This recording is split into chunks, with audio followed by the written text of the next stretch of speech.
Hello તાલીમાર્થી મિત્રો, અંગ્રેજી ભાષાના શબ્દ શીખવાનો આજે 146મો દિવસ છે. તો ચાલો શબ્દ શીખીએ.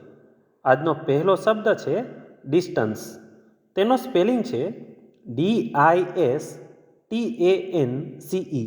ડિસ્ટન્સ એટલે અંતર. ઉદાહરણ તરીકે, કીપ અ સેફ ડિસ્ટન્સ, સુરક્ષિત અંતર રાખો. ત્યાર પછીનો શબ્દ છે એન્કાઉન્ટર. તેનો સ્પેલિંગ છે ENCOUNTER. એન્કાઉન્ટર એટલે સામનો કરવો અથવા તો ભેટવું. ઉદાહરણ તરીકે, વી એન્કાઉન્ટર્ડ મેની ચેલેન્જીસ. અમે ઘણા પડકારોનો સામનો કર્યો. ત્યાર પછીનો શબ્દ છે એડિશન. તેનો સ્પેલિંગ છે ADDITION.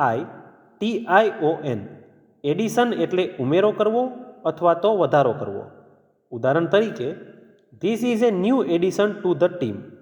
આ ટીમમાં નવો ઉમેરો છે.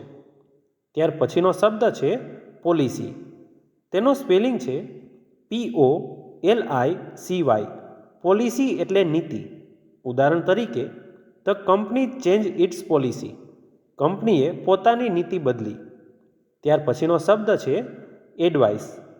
તેનો સ્પેલિંગ છે ADVICE. એડવાઇસ એટલે સલાહ. ઉદાહરણ તરીકે, હી ગેવ મી ગુડ એડવાઇસ. તેણે મને સારી સલાહ આપી. તો મિત્રો, આજે શીખેલા 5 શબ્દો આ રીતે હતા. ડિસ્ટન્સ એટલે અંતર, એન્કાઉન્ટર એટલે સામનો કરવો, એડિશન એટલે ઉમેરો કરવો, પોલિસી એટલે નીતિ, એડવાઇસ એટલે સલાહ. તો આવી જ રીતે ITIની અને જોબની અપડેટ માટે આ ચેનલને સબસ્ક્રાઈબ જરૂર કરજો.